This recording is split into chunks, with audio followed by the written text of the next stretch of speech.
مسلمانوں، سب نمازیں خصوصاً بیچ کی نماز یعنی نماز عصر پورے اہتمام کے ساتھ ادا کرتے رہو اور اللہ کے آگے ادب سے کھڑے رہا کرو. پھر اگر تم خوف کی حالت میں ہو تو پیادے یا سوار جس حال میں ہو نماز پڑھ لو.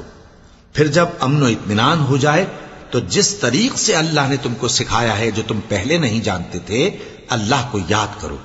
اور جو لوگ تم میں سے مر جائیں اور عورتیں چھوڑ جائیں وہ اپنی عورتوں کے حق میں وصیت کر جائیں کہ ان کو 1 سال تک خرچ دیا جائے اور گھر سے نہ نکالی جائیں. ہاں اگر وہ خود گھر سے چلی جائیں اور اپنے حق میں پسندیدہ کام یعنی نکاح کر لیں تو تم پر کچھ گناہ نہیں. اور اللہ زبردست ہے، حکمت والا ہے. اور مطلقہ عورتوں کو بھی دستور کے مطابق نان و نفقہ دینا چاہیے. پرہیزگاروں پر یہ بھی حق ہے. اسی طرح اللہ اپنے احکام تمہارے لیے بیان فرماتا ہے تاکہ تم